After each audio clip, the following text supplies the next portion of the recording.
हाँ जी बच्चे, आज हमने ये टॉपिक पढ़ना है टी साइक्लिक स्पेस का।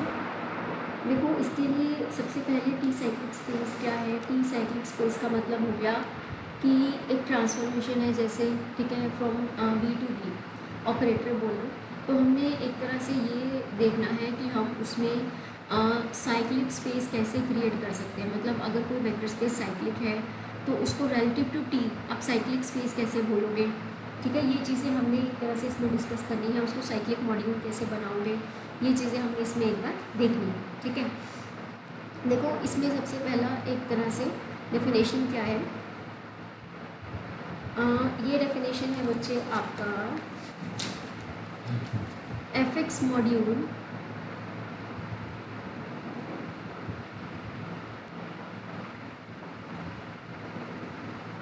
relative to t।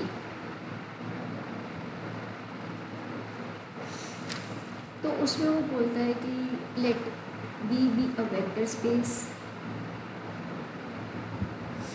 Over a field f and t from v to v be a linear transformation।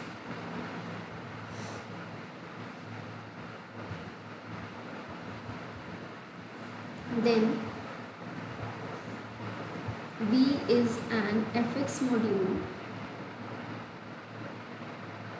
v is an fx module under scalar multiplication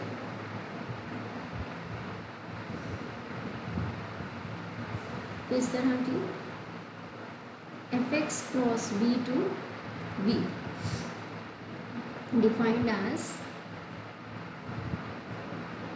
fx v is equal to a naught v plus a1 tv up till am tm। अब क्या है कि एक vector space है, एक transformation है, तो हमने उस वेक्टर स्पेस को एफ एक्स मॉड्यूल बोलना है। एफ एक्स मॉड्यूल का मतलब, पहली बात तो बच्चे एफ एक्स का मतलब होता है कि इसमें पॉलिनॉमियल्स पड़े हैं। ठीक है ना, कि एलिमेंट अगर आप लोगे तो वो पॉलिनॉमियल टाइप का लोगे। मॉड्यूल की हमने डेफिनेशन पढ़ी है, हमने उस वी को एफ एक्स मॉड्यूल बनाना है। अब वो कैसे बनता है, किस डेफिनेशन के अंडर बनता है। F x cross we to V defined as, F X का एलिमेंट बच्चे एफ एक्स हो गया, वी का एलिमेंट हमने वी ले लिया। ठीक है, एंड आंसर में मुझे किसका एलिमेंट चाहिए, वी का। तो बेसिकली एफ एक्स और वी का हमने एक तरह से क्या किया है, कॉम्पोजिशन। यहाँ पे हम लिख सकते हैं where v belongs to v. F x हमारे पास बेसिकली क्या है, a naught, a one x, a two x square up till a m x m। this is an element from fx। ठीक है, अब है क्या, इस fx के साथ जब आप v को कंपोज करोगे तो it will look like a1 a not v, a1 t v, up till a m t m v।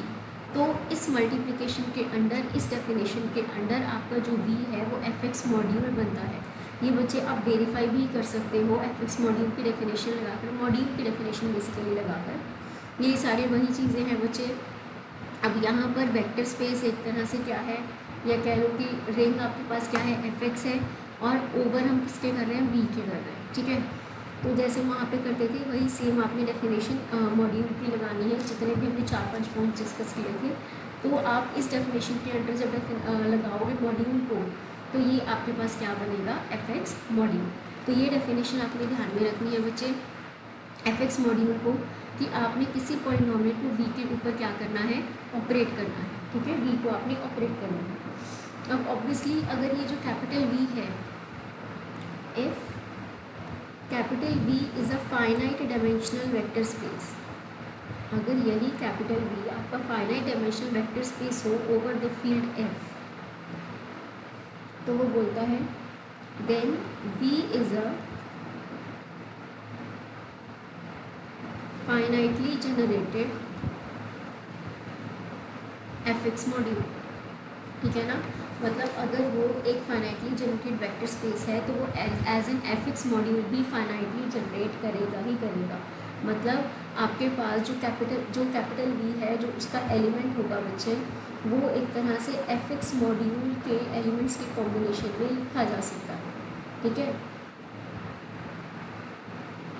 जैसे सपोज करो अगर मैं बोलूँ अगर capital V finitely dimensional vector space है, तो मैं इसकी बेसिस मान लेती हूँ कि v1 v2 up till vm, या ये कह लो कि एक इस सेट से वो क्या हो रहा है, फाइनाइट सेट से क्या हो रहा है, जनरेट हो रहा है। ठीक है, तो ऑब्वियस बात है फॉर एनी v, ये जो v होगा this will be written in the linear combination of these elements.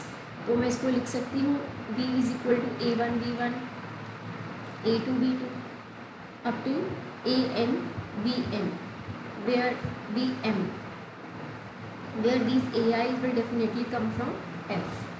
अब बच्चे अगर यही ai's को मैं fx में लेके जाना चाहती हूँ, तो यही कॉम्बिनेशन a1 v1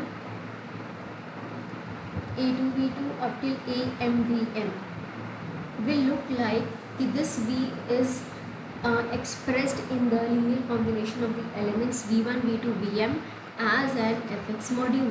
क्यों? क्योंकि अब बच्चे ai है, ai अगर f में जा रहा है तो उसी का आप कॉम्पोजिशन दोबारा करोगे तो वो आपका किसको बिलोंग कर जाएगा, f ऑफ x को बिलोंग कर जाएगा। ठीक है, तो जस्ट इसमें नोटेशन मैंने चेंज नहीं की है, ai इंटू ai इसको बिलोंग कर सकता है fx को। ठीक है, तो अब यहाँ पे ये लिख सकते हो कि capital V is generated by v1 v2 vm as fx module, क्योंकि अब जो उसके स्केलर्स हैं वो fx में चलेंगे।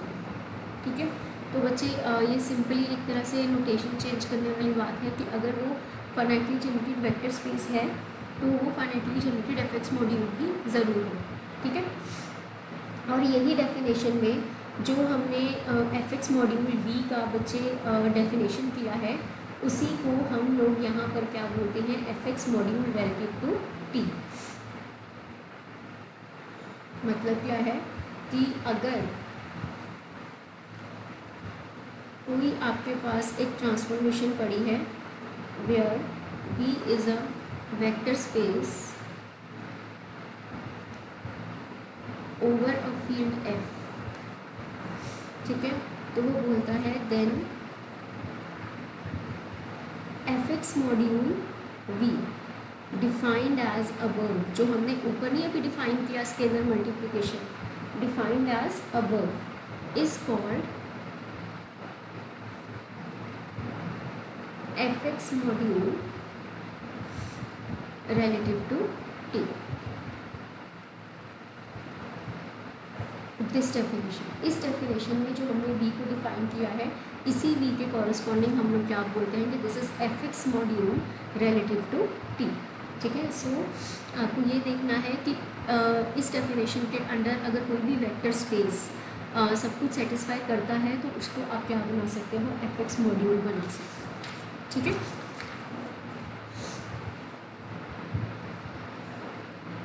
तो अब इसी के कॉरस्पॉन्डिंग बच्चे हम डेफिनेशन करते हैं टी साइक्लिक स्पेस की। वो क्या कहता है कि let V be a cyclic fx module. Cyclic का मतलब होता है कि it is generated by a single element. Let V be a cyclic fx module relative to t, where t is a linear operator.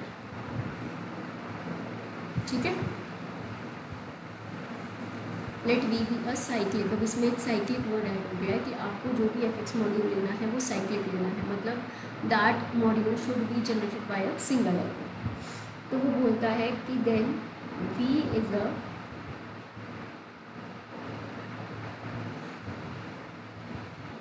t cyclic space and t is called cyclic endomorphism of v। अगर आप जो भी fx module consider कर रहे हो अगर वो cyclic है तो उसी v को क्या बोला जाएगा, t cyclic space, and obviously this t will be called as cyclic endomorphism. Same to same है ना बच्चे, तो हम इसको क्या बोलेंगे, टी साइक्लिक एंडोमॉर्फिज्म। ठीक है, तो बहुत सिंपल सी डेफिनेशन है बच्चे, अभी तक हमने कुछ खास नहीं किया है, हमने सिर्फ इतना पढ़ा है कि मेन हमारे पास क्या है डेफिनेशन, कि f x cross we to v अगर मैंने डिफाइन किया है F x v is equal to a naught plus a one v, a two v, a two k two v and so on, तो मेरे पास उस definition के under जो we है वो क्या बनता है, एफ एक्स मॉड्यूल। ठीक है, अब इसी के रिलेटेड एक थ्योरम करते हैं। Let us take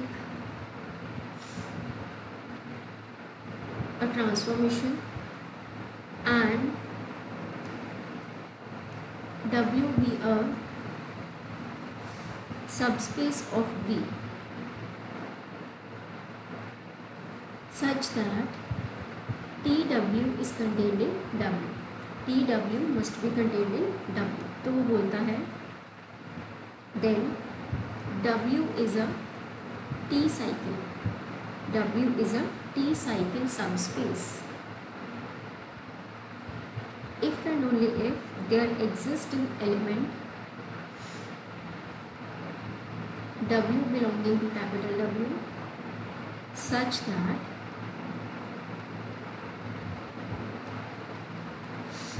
is a basis of W for some k greater than equal to 1. ठीक है, तो बेसिकली क्या है, हमें W T cyclic subspace prove करना है। अगर आपके पास W T K -1 W basically क्या पड़ा हो, आपके पास उसका बेसिस पड़ा हो। ठीक है,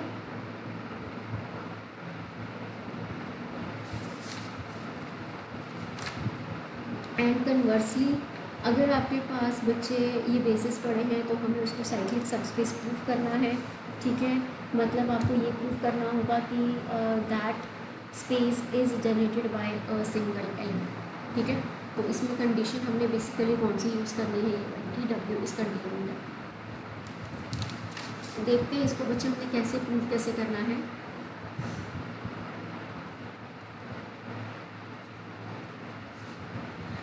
सबसे पहले तो टी अगर जैसे आपके पास like T is a transformation from W to W and W is a subspace of V such that TW is contained in W। ठीक है, तो वो बोलता है कि हम लोग यहाँ पर क्या करते हैं,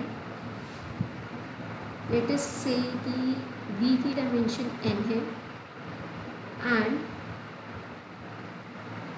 W be a T cyclic subspace, W be a T cyclic subspace generated by some element W, generated by some element W। तो आपको बच्चे एक तरह से सेट को क्या प्रूव करना है, बेसिस। सबसे पहले मैंने क्या लिया है कि W is a T cyclic subspace, और मैंने बोला है कि अगर वो साइक्लिक सबस्पेस है तो मतलब किसी न किसी एलिमेंट से जनरेट होगा। ठीक है, तो मैंने वो एलिमेंट W ले लिया। अब मुझे प्रूव करना है कि जो ये वाला सेट है ये क्या बनेगा, बेसिस। ठीक है, तो बच्चे सबसे पहली बात कि अगर V की डायमेंशन n है तो इसका मतलब n एलिमेंट्स वाला सेट जो होगा वो बेसिस बनेगा।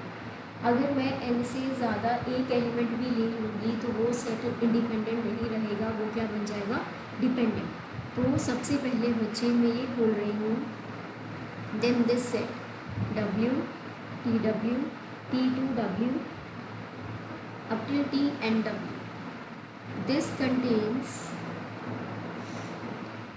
n+1 elements. ठीक है ना, इसमें n+1 एलिमेंट्स होंगे, मतलब V की डायमेंशन से ज़्यादा एलिमेंट्स हो गए। अगर आपके पास बच्चे डायमेंशन ऑफ R³ 3 है तो E1 E2 E3 इसका स्टैंडर्ड बेसिस होता है। अगर ये 3 एलिमेंट से ज़्यादा बेसिस में, बेसिस के भी 3 एलिमेंट्स हो गए, अगर इससे ज़्यादा आपने कोई एक एलिमेंट और डाल दिया, ये वाला डाल दिया सपोज करो, तो this set will definitely become linear dependent. ठीक है, मतलब ये इंडिपेंडेंट नहीं रहेगा आपके पास। तो बच्चे ये वाला जो सेट है that is containing n+1 elements and so is linear dependent over F। Because obviously आपकी वी की डायमेंशन थी बच्चे n, तो उससे ज़्यादा एलिमेंट्स आपके पास क्या हो जाएंगे, डिपेंडेंट। तो बच्चे अगर ये डिपेंडेंट सेट है तो इसका मतलब इसमें कोई ना कोई एक एलिमेंट ऐसा होगा जो अपने प्रीवियस एलिमेंट्स के लीनियर कॉम्बिनेशन में लिखा जाएगा। ये हमारे पास एक रिजल्ट था कि अगर आपने किसी सेट को डिपेंडेंट बोला है तो that means there exist some element which can be written in the linear combination of its preceding vectors. ठीक है, तो मैं यहाँ पे ये बोल सकती हूँ, हम कोई एक वेक्टर को फिक्स कर देते हैं, let T K W be the first vector, let T K W be the first vector which is linear dependent on its preceding vectors. Preceding मतलब अपने पीछे वाले vectors, on its preceding vectors. ठीक है, T की value बच्चे obviously 1 या 1 से बड़ी है। ठीक है, क्योंकि के को 0 ले लोगे तो अकेला डब्ल्यू बचेगा, तो डब्ल्यू एक सिंगल्टन सेट रह जाएगा। Singleton non zero S set is always independent. मुझे डिपेंडेंट की बात करनी है, तो के की वैल्यू आपकी बेसिकली 1 या 1 से बड़ी होनी चाहिए। ठीक है, तो टी डब्ल्यू अगर है तो हम उसे बोल सकते हैं कि इसके कॉम्बिनेशन में लिखा जा रहा है एंड सो। ठीक है, तो that is T K W is W A not W plus A1 T W A2 T W and so on till AK-1 TK-1 W. तो वो अपने प्रीसीडिंग वेक्टर्स के कॉम्बिनेशन में लिखा गया। ठीक है, अब मुझे उसके बेसिस की बात करनी है, और ऑब्वियस बात है बच्चे, अगर टी के डब्ल्यू पहला वेक्टर है जो अपने प्रीसीडिंग के कॉम्बिनेशन में लिखा जा रहा है, तो इसका मतलब जो ये वाला सेट है आपके पास W T W T2 W up till TK-1 W, this is an independent set. This is an independent set क्योंकि K-1 के बाद K वाला पहला ऐसा वेक्टर है जो अपने प्रीसीडिंग के कॉम्बिनेशन में लिखा जा रहा है। तो बच्चे ये इंडिपेंडेंट हो गया। अगर यही सेट स्पैनिंग सेट हो जाएगा तो आप इसे क्या बोल सकते हो, डब्ल्यू का बेसिस। ठीक है, तो मेरे पास यहाँ पर क्लेम करना क्या रह गया कि W T W T2 W TK-1 W spans your set W सब स्पेस को स्पैन कर। ठीक है, तो स्पैनिंग का मतलब क्या होता है बच्चे कि डब्ल्यू का हर एलिमेंट इस सेट के एलिमेंट्स के कॉम्बिनेशन में लिखा जाना चाहिए। ठीक है, तो ठीक है, उसके लिए हम क्या करते हैं, वो कहते हैं firstly we prove that every TIW is a linear combination of vectors in the set W TW T2 W TK-1 W। हमें यही प्रूफ करना है कि आपके पास हर तरह का जो TIW है वो आपका इन्हीं के लीनियर कॉम्बिनेशन में लिखा जा रहा है। ठीक है, ताकि हमारे पास ये प्रूव हो जाए कि W का हर element it is generated by these vectors, it is generated by these vectors, मतलब वो एक स्पैनिंग सेट बन रहा है एवरी TIW। ठीक है, ऑब्वियसली बच्चे I की वैल्यू जो है वो आपकी 0 से आप शुरू कर सकते हो। ठीक है, तो अगर 0 है तो W को आपने देखना है कि वो उसके लीनियर कॉम्बिनेशन में लिखा जा रहा है कि नहीं है, फिर उसके बाद I को 1 I को 2 इस तरह से। ठीक है, तो हम लोग यहाँ पर बच्चे हमारे पास क्या है, हमने K-1 लिया हुआ है, तो हम K-1 को एक तरह से सेट करेंगे। हम लोग ये बोलेंगे कि अगर I की वैल्यू K-1 से छोटी है या उसके बराबर है तो there is nothing to prove, है ना। क्योंकि अगर I बच्चे K-1 तक है तो उसका मतलब तो ये हो गया कि ये वाले एलिमेंट्स आएंगे, W आएगा या TW आएगा या T2 W आएगा या TK-1 W आएगा। तो बच्चे ये वाला सेट तो अपने आप में क्या है, इंडिपेंडेंट, मतलब यहाँ का कोई भी एलिमेंट दूसरे के कॉम्बिनेशन में नहीं लिखा जा रहा, है ना। तो for I less than equal to K-1 there is nothing to prove.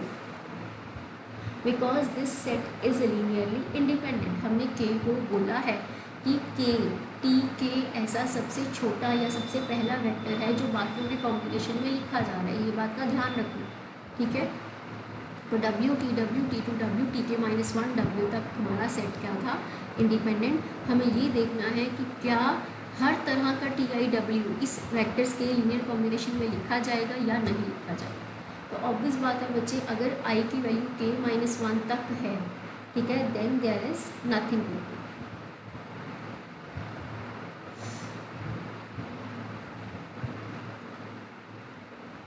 तो बेसिकली हमें किसके लिए प्रूव करना है, फॉर आई के से शुरू हो जाए जो, है ना, for I greater than K.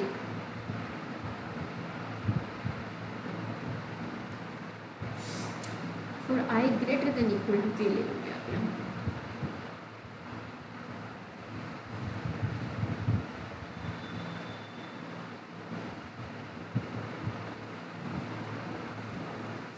For I greater than equal to K, ठीक है।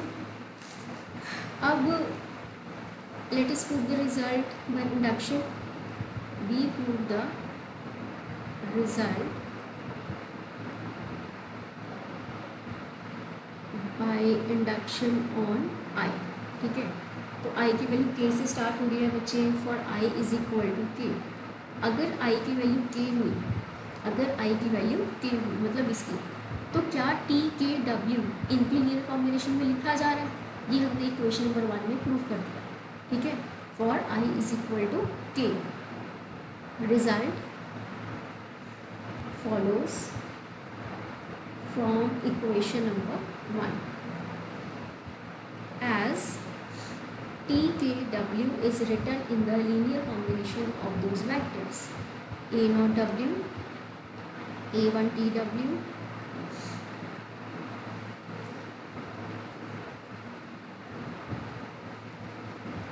A2 T2 W,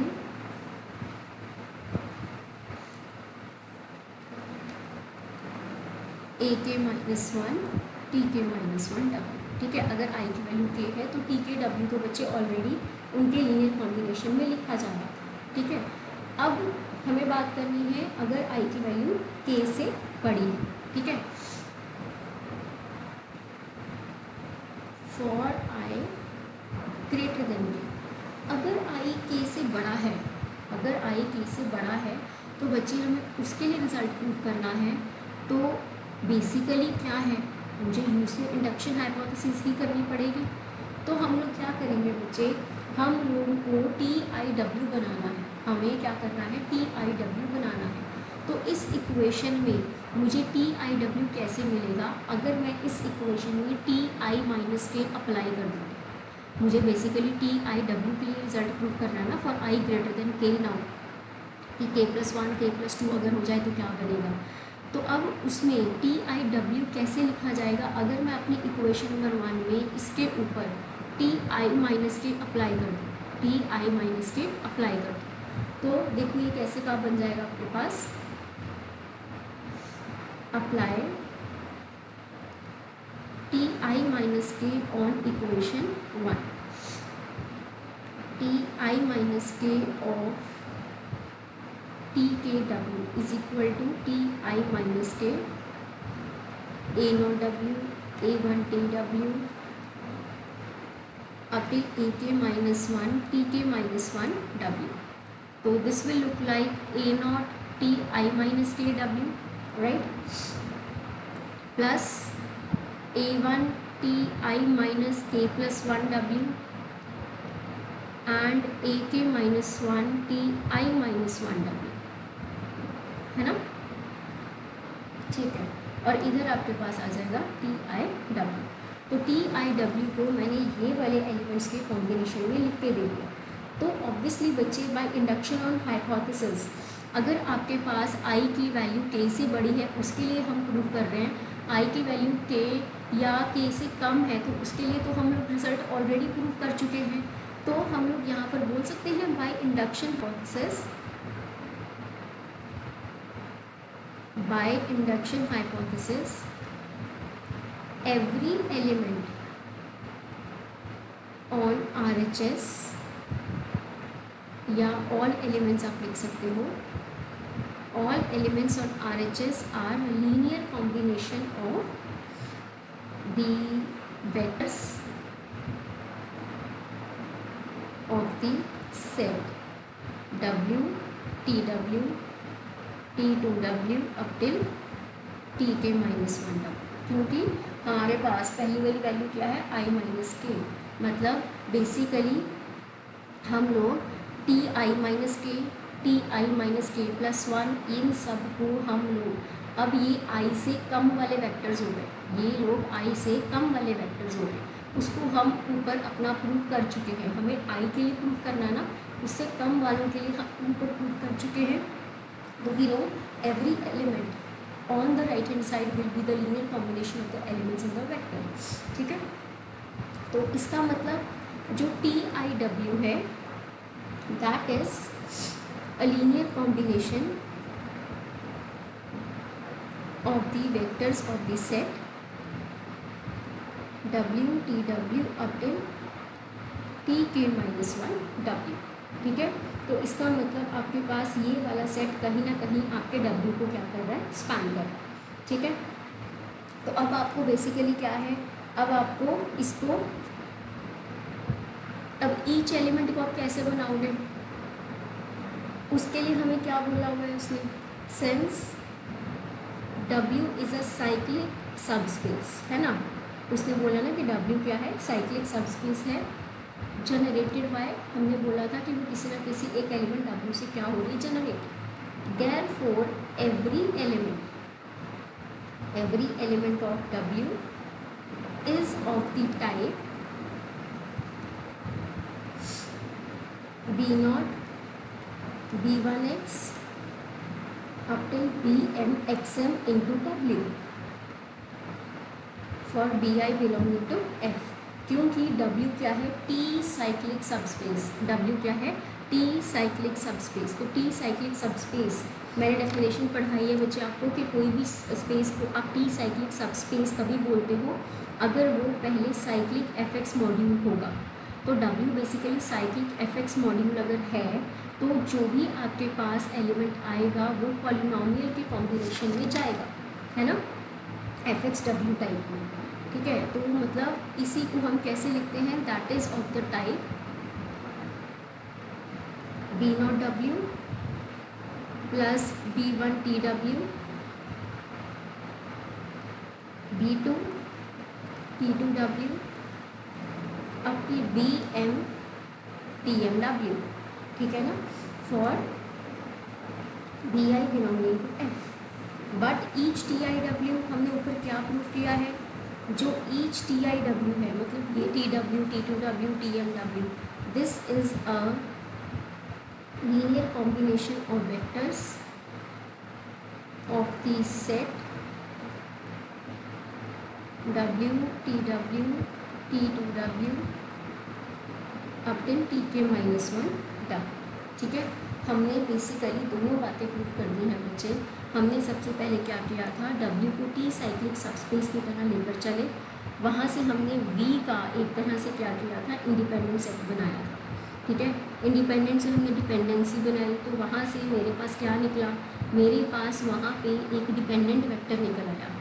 वो डिपेंडेंट वेक्टर के कॉरस्पॉन्डिंग मैंने एक स्पैनिंग सेट बनाकर शो कर दिया था कि W, TW, Tk-1W is spanning each element of is spanning the element TIW. ठीक है, वो एक तरह से TIW का हर तरह का जो एलिमेंट है वो क्या कर रहा है, स्पैन कर रहा है. अब वो TIW का कैपिटल W से क्या रिलेशन है, वो रिलेशन क्या है कि आपका, क्योंकि W साइक्लिक सबस्पेस था तो हर एलिमेंट जो है that is of the type B1TW, B2TW up till BMTMW. तो अगर ये बच्चे आगे जाकर अपने इनके कॉम्बिनेशन में लिखेंगे तभी आप उसको बोलोगे कि वो क्या बन रहा है, स्पैनिंग सेट. ठीक है, तो मैं यहाँ पे क्या लिख रही हूँ कि this element, this implies each element of W is generated by these vectors. ठीक है, so this implies W is spanned by W T W up till Tk minus 1 W. Therefore this set is the basis of W। मतलब अगर वो आपके पास cyclic subspace है तो जो cyclic subspace के कारण जो भी W का जनरेटर बनेगा उस जनरेटर की हेल्प से आप एक बेसिस ज़रूर खड़ा कर सकते हो। W T W Tk minus 1 W will definitely become the basis of W। ठीक है, अब कन्वर्सली में आप उसका बेसिस लेके चलोगे एंड यू विल प्रूव कि W is your cyclic subspace. तो कन्वर्सली में let be the basis of W। ठीक है, देयरफॉर ऑब्वियस सी बात है each element of W is of the type, वो जो भी एलिमेंट होगा W का वो इन्हीं के कॉम्बिनेशन में लिखा जाएगा। तो वो कैसे का दिखेगा, A0 plus A1 TW A2 T2W up till AK minus 1 TK minus 1 W for AI is belonging to F। ठीक है, लेकिन अगर आप इसको प्रॉपरली खोलोगे बाय डेफिनेशन, हमने सबसे पहले क्या बोला कि this set is the basis. अगर ये बेसिस है तो W का हर एलिमेंट इन्हीं के कॉम्बिनेशन में लिखा जाएगा। अगर वो इनके कॉम्बिनेशन में लिखा जा रहा है तो it will look like this. लेकिन हमने डेफिनेशन के अकॉर्डिंग हमने ये बोला था कि A0 W A1 TW A2 T2 W up till AK minus 1 TK minus 1 W।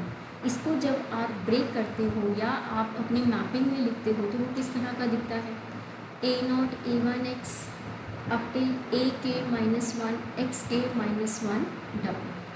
जब हमने मैपिंग लगाई थी तो हमने प्रूव किया था, हमने बोला था कि आपका this representation is equal to this representation where ये जो पॉलिनोमियल है ये किसको बिलोंग करता है, Fx को। A0 A1X up till AK minus 1 XK minus 1 belongs to F of capital X। ठीक है, तो मतलब एक तरह से ये जो एलिमेंट था W का, जो भी W का एलिमेंट था वो किस में चला गया, Fx_W में। वो किस में चला गया, Fx_W। तो this implies W is contained in Fx_W। ठीक है, ऑल्सो ये तो बच्चे कंटेन्ड होता ही है, ये तो कंटेन्ड होता ही है। वाई, क्योंकि this element is belonging to W and space W is a sub. ठीक है, ये तो बच्चे हमने प्रूव किया ही है, गिवन ही है हमें। ठीक है, तो this will be contained in this, so this implies Fx_W is equal to capital W। ठीक है, तो आप यहाँ पे ये बोल सकते हो कि दिस इम्प्लाइज अगर आप W को Fx इंटू W लिख रहे हो मतलब उसका हर एलिमेंट W से जनरेट हो रहा है। This implies W is a T cyclic space, proved. ठीक है, तो इसमें बेसिकली आपके पास जो मेन चीज़ है वो ये समझने वाली है कि टी साइक्लिक स्पेस का मतलब क्या होता है। कि टी साइक्लिक स्पेस होती है कि अगर आप किसी को टी साइक्लिक स्पेस बोलना चाहते हो तो उसके हर ट्रांसफॉर्मेशन के कॉरस्पॉन्डिंग आप एक एफएक्स मॉडल क्रिएट कर सकते हो, एक साइक्लिक एफएक्स मॉडल। ठीक है, ठीक है बच्चे।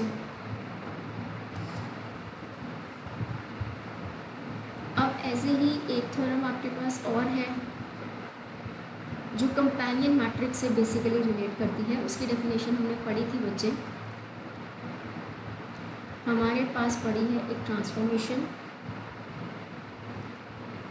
And let W be a T cyclic space, W be a T cyclic late us से सब स्पेस। ठीक है, of V with basis W TW up till TK minus 1 W। ठीक है, तो ये बेसिस है मेरे पास, वो एक तरह से टी साइक्लिक सबस्पेस भी बन रहा है। तो वो बोल रहा है कि इसका मैट्रिक्स कैसे का होगा। then matrix of T on W is K cross K companion matrix. मतलब हम लोग अब ये सोचते हैं ना कि जैसे हम लोग पढ़ते थे वेक्टर स्पेस में कि आपके पास आप ट्रांसफॉर्मेशन से मैट्रिक्स कैसे बनाओगे, तो सिंपल होता था कि ट्रांसफॉर्मेशन के अंदर एलिमेंट डालो, जो आंसर आएगा उसे अपने कोड डोमेन के बेसिस में लिख दो, जो आपके स्केलर्स होंगे वो आपके मैट्रिक्स के कॉलम्स बन जाएंगे। तो यहाँ पर ऑब्वियसली बच्चे वो एक तरह से एक ऑलरेडी टी साइक्लिक सबस्पेस है, ठीक है, ऑलरेडी किसी ट्रांसफॉर्मेशन पे डिपेंड कर रहा है, तो उसका आपको मैट्रिक्स और इजी वे में आप कैसे लिख सकते हो। तो वो बोलते हैं कि जो भी मैट्रिक्स होगा W के corresponding that will be a companion matrix किसका, of a monic polynomial, of a monic polynomial fx। अब fx क्या है, where this fx is basically annihilator of W, ठीक है, दी annihilator of W in fx। तो अगर आपको annihilator of W के बारे में पता है तो आप कंपेनियन मैट्रिक्स उसका बना सकते हैं, ठीक है। तो गिवन जो है बच्चे वो है बेसिस। अगर वो बेसिस है तो हम पिछली थ्योरम में प्रूव किया है कि उसका हर एलिमेंट जो है वो इसी के कॉम्बिनेशन में लिखा जाएगा, एंड वो कॉम्बिनेशन जो बनता है वो कहाँ से बनता है कि आप T के W को इस कॉम्बिनेशन में लिख सकते हो। T के W लेके आएंगे, एक साइड पे इकट्ठा कर देंगे, W के कॉम्बिनेशन में शो कर देंगे, and we will form the polynomial fx also, ठीक है। देखो कैसे, because W T W up till Tk-1 W is basis of W, ये गिवन है। तो बच्चे जैसे हमने पिछली थ्योरम में प्रूव किया था आप ये यहाँ पर भी लिख सकते हो, that is any element Tk-W of the type Tk-W will be written as A0W, A1TW up till Ak-1 Tk-1W, क्योंकि आपको जो W है वो T साइक्लिक सबस्पेस दिया हुआ है, वो आपको T साइक्लिक सबस्पेस दिया हुआ है बच्चे। तो एक तरह से जो भी एलिमेंट होगा W का उसे आप इस तरह से भी रिप्रेजेंट कर सकते हो, आप उसे इस तरह से भी रिप्रेजेंट कर सकते हो। ये सब कुछ यहीं से बना है, तो हम उसी को कैरी फॉरवर्ड करेंगे कि Tk-W can be written in the linear combination of this where AI belong to F and are unique linear combination होता है ना आपके पास। तो इनको इकट्ठा कर लो, क्योंकि हमें ऑब्वियसली W से कुछ ना कुछ जनरेट कराना है। तो this implies A0W A1TW up till Ak-1 Tk-1 W minus Tk-W is 0।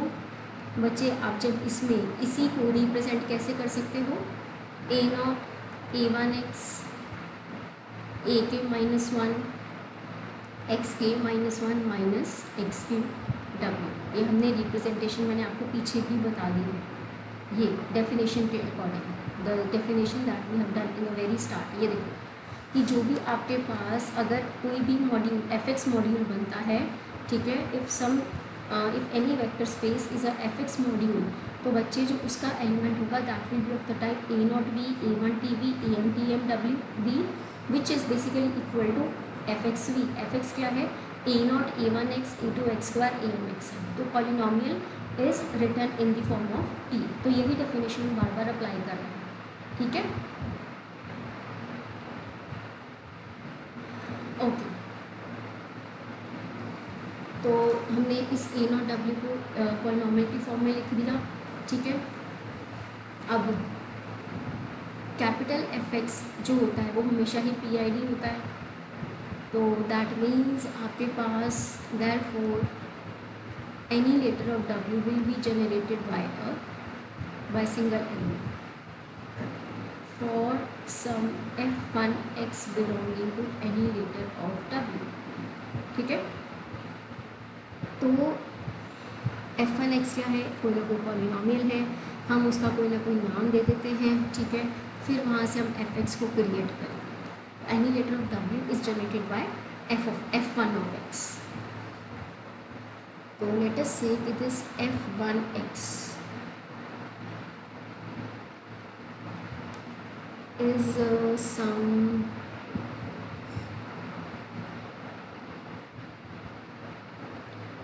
b0 plus b1x plus b2x square up till bsxs, ठीक है, where bj's belongs to f and obviously bs is non zero, मतलब आपने एक s degree का polynomial यहाँ पे create किया। अब होता क्या है, अब बच्चे आपको बनाना है मॉनिक पॉलिनोमियल। तो मॉनिक पॉलिनोमियल का मतलब होता है कि लीडिंग कोएफिशिएंट शुड बी 1। तो इसको अगर 1 बनाना है और बी एस नॉन ज़ीरो है तो इसका मतलब इसका इनवर्स एग्जिस्ट करेगा। तो हमने क्या बोला, multiply f1x by B S inverse, ठीक है। Therefore we get a monic polynomial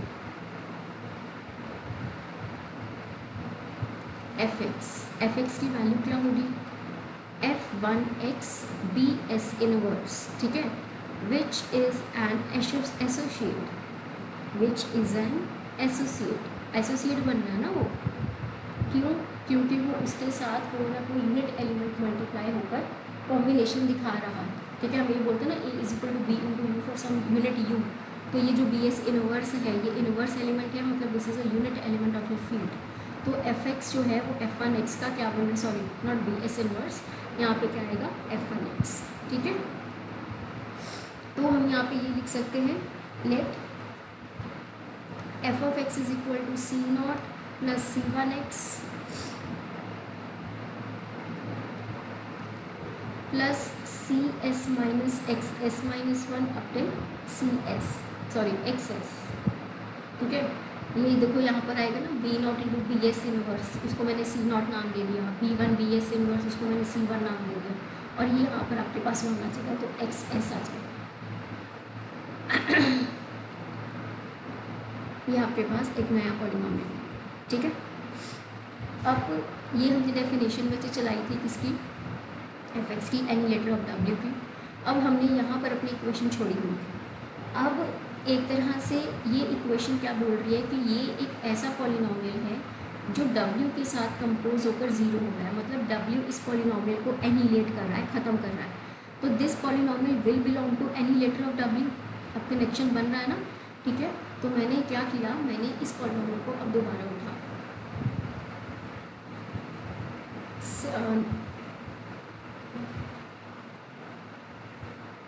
now a0 plus a1x up till ak minus 1 xk minus 1 minus xk, this belong to any letter of w। Any letter of w हमने बोला था f1x से क्या हो रहा है, जनरेट, तो मतलब this polynomial will be written as the some element of f1x।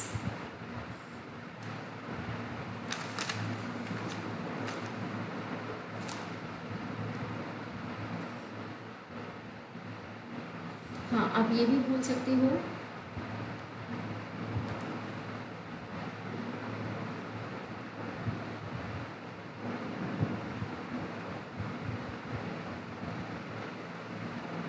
क्योंकि f1x जो है बच्चे fx का एक तरह से एसोसिएट बन रहा है, और हमें ऑब्वियसली fx के बारे में पता है, तो मैं यहाँ पे ये बोल सकती हूँ कि any letter of w is generated by fx, associate है, ठीक है। Okay, so this implies your a0 a1x up till ak minus 1 xk minus 1 minus xk is written in the multiple of fx for some hx belonging to f of capital X, ठीक है। तो इस fx की degree मेरे पास थी s, ये देखो ये fx की डिग्री थी s, ठीक है। और उसके साथ एक तरह से एक hx क्या हो रहा है, मल्टीप्लाई, तो वो दोनों मिलकर एक तरह से ये वाली डिग्री को क्या करेंगे, इक्वल करेंगे।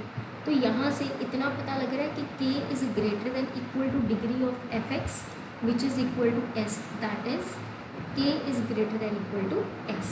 मतलब एक तरह से आप ये भी बोल सकते हो सकता है एच एक्स की डिग्री कोई भी ना हो तो टे और एस बराबर हो जाए। हो सकता है कि एच की डिग्री 1 हो तो इसकी डिग्री को टे माइनस 1 होना पड़ेगा ताकि दोनों साइड डिग्रीज क्या हो जाए, बराबर। तो एफ एक्स की डिग्री ऑटोमेटिकली इसकी डिग्री से क्या होती है, छोटी होती है या बराबर होती है। ठीक है। अब ऑल्सो हमने ऊपर क्या बोला था कि जो आपका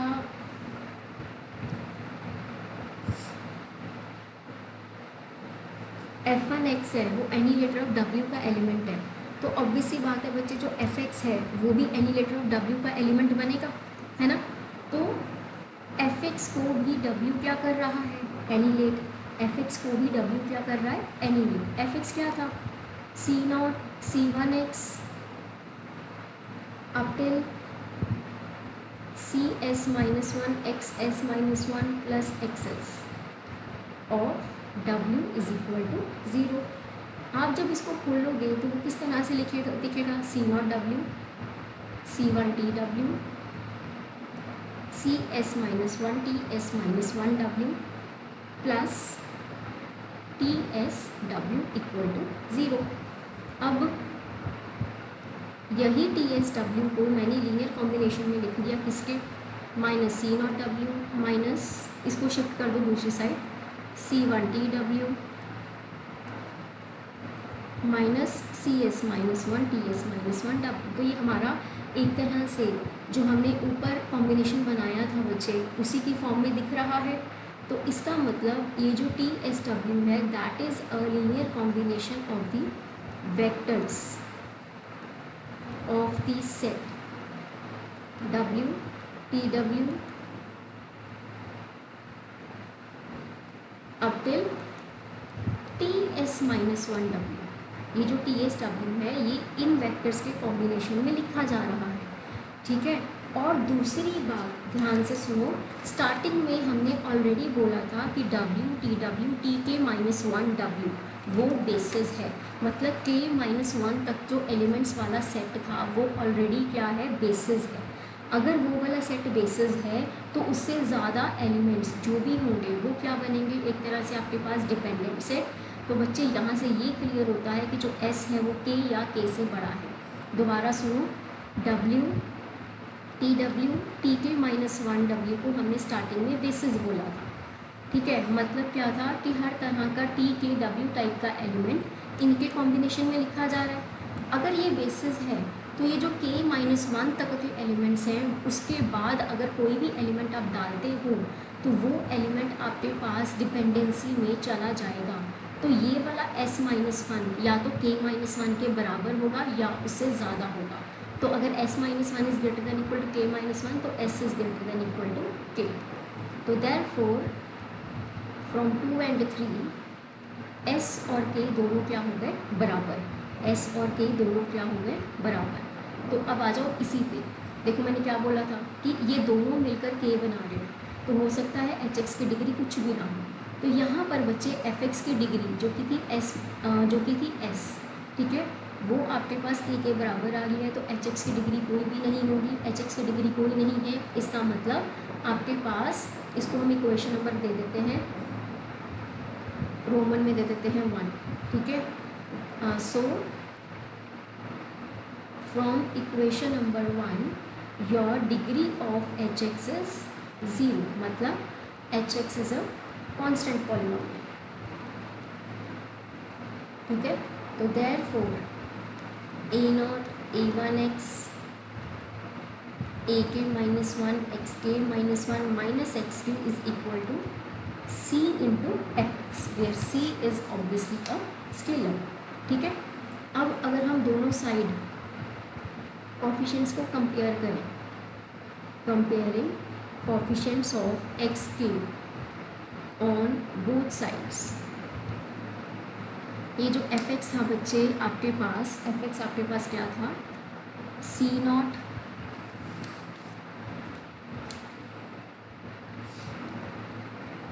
c1x up till cs minus 1 xk minus 1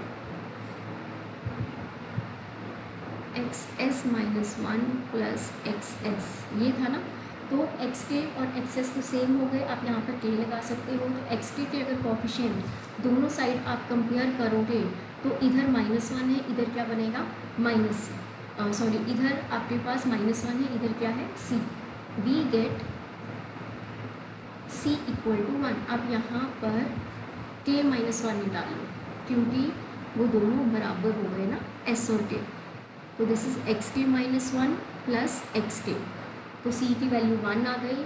तो इसका मतलब यहाँ पर जब आप सी को वन पुट कर दोगे तो आपके पास बच्चे एफ एक्स की पूरी वैल्यू क्या बनेगी, सी को minus one sorry minus A naught minus A one X minus A two x square minus आपके पास यहाँ पे क्या रह जाएगा A K minus one X K minus one plus X K. ये मेरे पास बच्चे एक मॉनिक पॉलिनोमियल हो गया, ठीक है। अब इसका कंपेरियन मैट्रिक्स आपको पता है क्या होता है, हमें देखना है कि क्या जो इसका कंपेरियन मैट्रिक्स था वो मैट्रिक्स ऑफ टी और डब्ल्यू के बराबर आता है या नहीं आता। वो कैसे निकालोगे, हमने स्टार्टिंग में बोला था कि जो टी टी डब्ल्यू है that is A not W A one T W up till A K minus one T K minus one W, है ना। तो therefore matrix of T on W with respect to the basis w t w up till t के minus one w will be कैसे का होगा बच्चे, is 0 1 0 0 0 0 1 0 0, ठीक है, एंड सो ऑन। और इधर आपके पास क्या बचेगा, ये वाला सारा का सारा। So this will look like a naught a one A2, this is 1 up till A के माइनस वन। और यहाँ पर आपके पास आएगा this is 0 this is 0 this is 0 and this is 1। क्योंकि लास्ट एलिमेंट एक तरह से अगर मैं टी के डब्ल्यू ले रही हूँ तो टी के डब्ल्यू हमारे पास इस तरह के कॉम्बिनेशन में आ रहा है। जो टी के माइनस वन तक का होगा वो आपके कॉम्बिनेशन में एक तरह से कैसे बनेगा जीरो, क्योंकि टी के माइनस वन जो है वो इंडिपेंडेंट है तो वो किसी के कॉम्बिनेशन में नहीं लिखा जाएगा। तो that will B 0 0 W plus 0 T W up till 1 T K minus one W, है ना। तो ये सारे के सारे एलिमेंट्स ये वाला कॉलम बना देंगे। फिर जो T K minus one W है वो ये वाला कॉलम बनेगा। फिर जो सबसे पहले वाला डब्ल्यू है वो आपका ये वाला कॉम्बिनेशन होगा, ठीक है ना। तो ये आपके पास क्या बन गए। अब क्योंकि ये के क्रॉस के मैट्रिक्स बनाएगा आपके पास, तो हम लोग यहाँ पे कहाँ से क्या कर रहे हैं 0 1 0 0 and obviously this is the companion matrix which is the companion matrix of F of x. तो आप एफ ऑफ एक्स निकाल के उसका कंपेनियन मैट्रिक्स बनाओ, वही आपके पास डब्ल्यू का क्या बनेगा, एक तरह से मैट्रिक्स बनेगा, ठीक है। तो this is about the T cyclic spaces बच्चे, ठीक है। इसके ये दो थ्योरम्स थी जो हमें रिक्वायर्ड हैं। फाइनाइटली जनरेटेड अबेलियन ग्रुप्स के बारे में बच्चे मैं आपको लाइक नोट्स प्रोवाइड करूँगी, आप उसमें से आप चेक कर लेना कि आपको न्यूमेरिकल कैसे सॉल्व करना, ठीक है जी। Any case any problem you will come back. Okay बच्चे।